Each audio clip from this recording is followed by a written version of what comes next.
On Monday Night Football, the LA Chargers beat the Raiders 28-14. I'm not going to lie, it wasn't the amazing game I was hoping for. I was so excited. I'm like, oh, this could be dramatic and fun. Maybe a great finish at the end of the fourth quarter.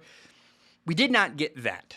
Although I will say there was a brief moment early in the fourth quarter where that game was hanging in the balance. It was the Raiders hit this deep ball to Henry Ruggs, and it's a big catch. Raiders have the ball. It was 3rd and 3 in the fourth quarter, down 7 points. It was 21-14 at the time.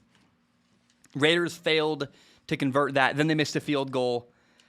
And if you told me LA won by 14 points, I'd go, like going into the game, where it's end of week 3, it's last Wednesday, you say, hey, next week, the LA Chargers are going to beat the Las Vegas Raiders 28-14. I'd go, sounds about right, actually. And I know I'd be disappointed, obviously, like I was hoping for more. But if you look across the board, LA is slightly better at every position. Think about it. Everywhere the Raiders are good, LA is great. If the Raiders are like a 7 out of 10, LA, the Chargers are like an 8 or 9 out of 10. Quarterback Justin Herbert. I love Derek Carr. I would take Justin Herbert over Derek Carr. Running back, Austin Eckler. He's slightly better than the Raiders running back, Josh Jacobs. Receiving core, it is close, but you have Mike Williams and Keenan Allen in LA. I would take them over Darren Waller and Henry Ruggs. Henry Ruggs is still developing. Darren Waller is a monster. No offense to Raider fans. It's really close. We're splitting hairs. Like, we're not talking about splitting the atom, but it's a close call. I go with LA as a better receiving core. LA has a better offensive line. I like the Raiders are making progress. You have Alex Leatherwood, Colton Miller, these young tackles in Vegas, but I think that what LA has built on the offensive line, Corey Linsley, Matt Filer, Rashawn Slater, Ode Abushi, like it just goes on and on. You're like, man, these guys can move some weight on the offensive line. And in the secondary, the Raiders were missing. They had, Trevon Mullen got hurt. Damon Arnett got hurt. It's not good. Your secondary is lacking. And LA has Asante Samuel Jr., Derwin James. Vegas has Jonathan Abram. I give that to LA. And the closest point of comparison between these two teams is the front seven on defense.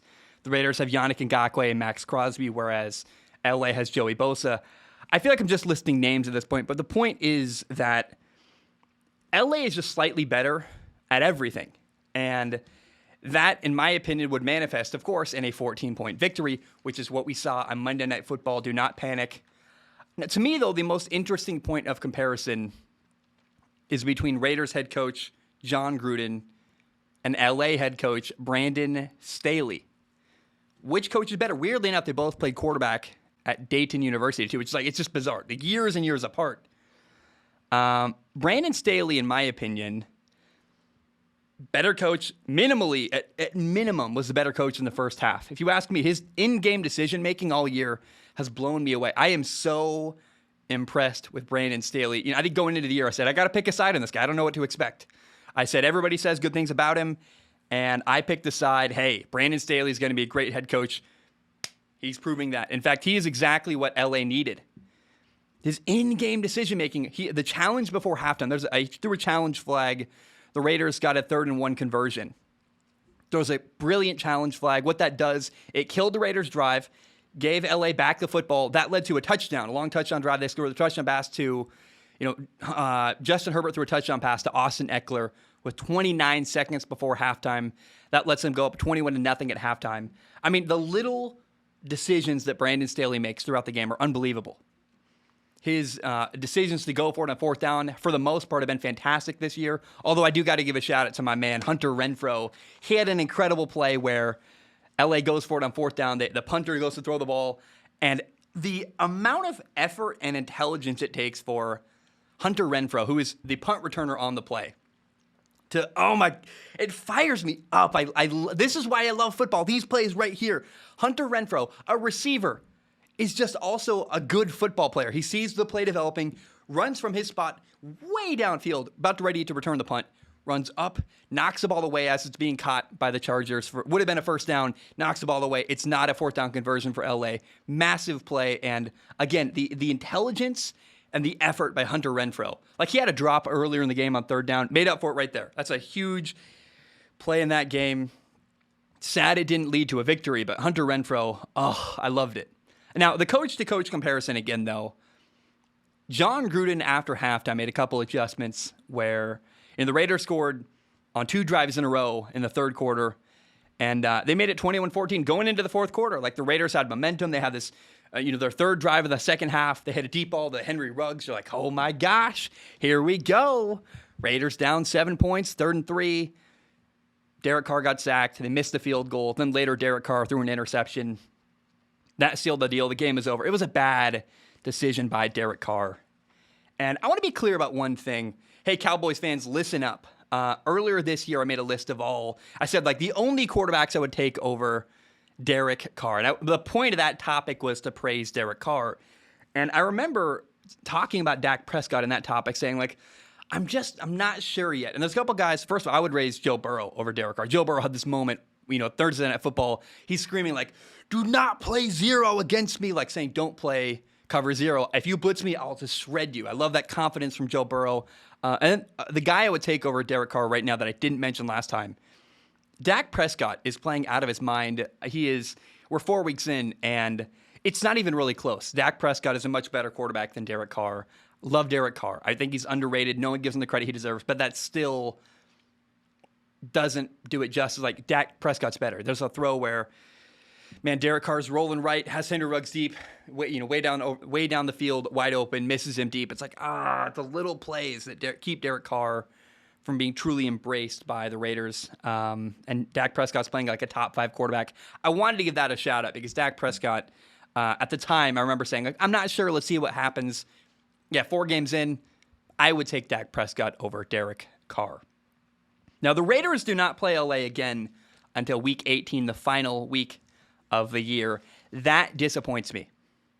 It's likely that by the final game of the year, the playoff standings will all be solidified. We'll know, hey, probably we're going to see, like, the Raiders know where they're going. The Raiders will probably be fighting for, like, a final wild card spot. LA, the Chargers will likely be already solidified as the number 1 or number 2 seed in the AFC West, or in the AFC period, in my opinion. I have them winning the AFC West. And it's too bad because I wish, like, if they rematched in, like, week 14 or 15 with a game that was undoubtedly going to be played by Justin Herbert. Like, my fear is that I'm going the weird way around this, but my fear is that LA in the final week of the year is going to say, hey, we already know we're going to be in the playoff standings and we're just going to rest Justin Herbert. And then it won't be as interesting because if you think about it, with another 12 or 13 games of development for the Las Vegas Raiders, they're likely going to be even better, and they'll be able to challenge this LA Chargers football team. And frankly, like, they match up really well. I think that a play here or two there, and this game is not a 14-point game, but a 28-28 game. It's like, man, I just know on the best day, the Raiders can beat the LA Chargers, and we just missed out on something that could have been really, really special. Now, Justin Herbert is incredible to watch. I love watching this guy. In fact, he has really changed the way I watch college football in general. For me, the fun of college football is watching young quarterbacks. Great games are fun. The national championship, college football playoff, all that stuff, that's really, really fun. But the main draw for me is finding which quarterbacks are going to become really good NFL quarterbacks. And when I watch college football, I am now looking for the next Justin Herbert. I think the next guy is Malik Willis at the quarterback at Liberty.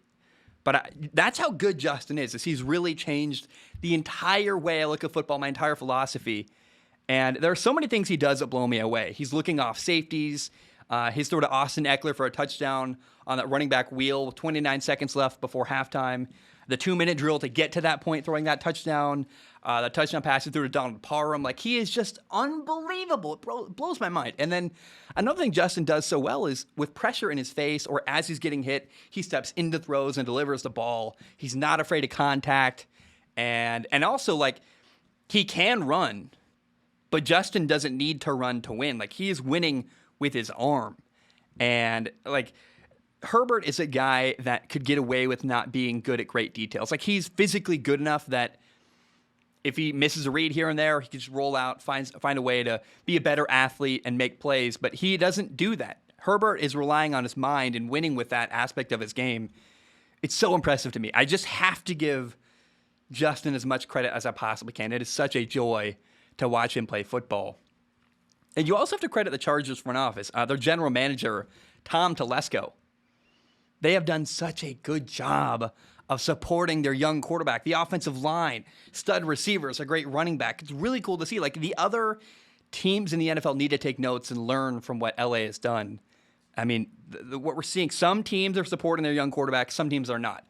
The Miami Dolphins have driven me nuts the way they've supported Tua Tagovailoa. The offensive line is awful. You know how many moves LA made this year to go build an offensive line for Justin Herbert? Like, they realize, hey, we have that special opportunity. LA, and maybe Miami feels like they don't have an opportunity to win a Super Bowl with Tua. But I feel like the Chargers, Tom Telesco, their GM, said, we have this really, really special young quarterback, Justin Herbert, and he's on a rookie contract. We're paying him nothing, and he's incredible. We have to capitalize on that brief stretch, that window we have where we're paying Justin Herbert nothing, and yet he's playing like a potential MVP-level quarterback. I look at LA, they are a Super Bowl favorite in my mind. I called them a dark horse going in. They're even better than I thought. I predicted the LA Chargers to go 12-5 and win the AFC West. A lot of people called me crazy, but hey, 4 weeks in, feeling really good about that prediction. I had LA going 12-5, KC at 11-6, the Raiders at 10-7, and Denver at 9-8. Every one of those predictions, like, feel really good about it. I pounded the table. I got scared. I didn't hit it as hard as I would have liked to. Look, every one of those predictions, man. The AFC West, I think it's going to shake out. Kansas City is not quite what they were last year. They're going to be 11-6, a playoff team, no doubt. The Raiders are going to be fighting for a playoff spot at 10-7. And I really believe this LA Chargers football team, this is their year to make a Super Bowl run. They're going to go 12-5. We might even see LA versus LA in LA in the Super Bowl. The LA Chargers against the LA Rams in their new SoFi Stadium. It's going to be horrible for ratings. I mean, people are going to watch it, obviously, but I mean, imagine an all LA Super Bowl. It's not actually that good of a matchup for the ratings because people are going to go, gosh, my team isn't there, not even a regional team near me. Like, Jets fans probably watch the Patriots in the Super Bowl because they hate them, that kind of thing. I'm speculating. I don't actually know. But I just know that we really have an opportunity here to see a very weird, interesting Super Bowl with LA against LA. And I don't know. Now, I have two final notes about this game. Number one, the game started with a weather delay. I got a message on Instagram. I don't know how credible it is. Some guy sent me like, yeah, a lightning hit the stadium and the power went out, or the Jumbotron, the big video board went out. I couldn't find that information anywhere else other than this one guy's Instagram message. I didn't get a picture of him, so take that with a grain of salt. But it's very weird for there to be a weather delay in LA in an indoor stadium. I'm like, apparently because the sides are open, that counts as an open air stadium. Like, come on. Like, I don't know. Like, we have malls here in Hawaii where there's no walls, but like you're covered. So like the rain, I don't know. Very bizarre. I don't know. All I will say though is I start every game about an hour after they really begin. I wait, I record it. I start every game late. That way I can fast forward through commercials and maximize my time. And I felt very validated during that moment. I turned on Monday Night Football about an hour later. I'm like, oh, a 45-minute weather delay. Weird. I'm just going to fast forward. Goodbye. And I missed everything. And if there was anybody who had to sit through that terrible coverage on ESPN, I apologize to you. That's really horrible. And hope you at least had good food or something. Now, note number 2, Darren Waller got a really, really tacky call where he made a big catch on third down. It was actually the first Raiders' third down of the game. I didn't even mention that. Like, the Raiders didn't have a third down, and they had one third down in the entire first half. This legendary, so far in the season, the Raiders' offense has been incredible up until this game, week 4. And I said that's going to come. They're going to come back down to earth at some point. But for a while, the Raiders were the number 1 offense in the NFL. No longer. Anyway, Darren Waller makes a big catch down the sideline. He spikes the ball. You clearly was not intended to be taunting. It's a celebration. And this new taunting rule is so annoying because apparently the NFL wants people to be robots. You catch it. Oh, yes, sir. You turn. Beep, boop. Just turn it. Like, beep, boop. You turn, walk away. Like, it's so stupid. I mean, what's the line here between taunting and celebrating? They talk about how we love celebrations. We want to embrace celebrating. And then when Darren Waller celebrates, he gets a penalty for taunting. I've said multiple times, like, I think the NFL looked at what happened with Myles Garrett. A supposed racial slur was said. They're like, we never want this kind of situation ever again. So we just want you can't say anything to the other player, and they're very sensitive about it. But it's just like, it's just really affecting games now. This call that you can't. How do you define a celebration versus taunting?